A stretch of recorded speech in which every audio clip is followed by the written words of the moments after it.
Assalamu alaikum. In this video, how to make text dotted in Photoshop. Let's begin.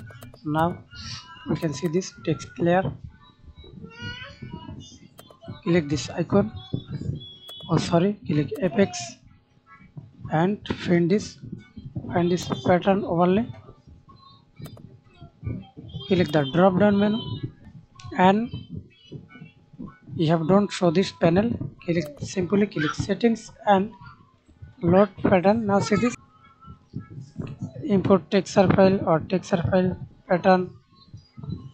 Click upon it and find this pattern black.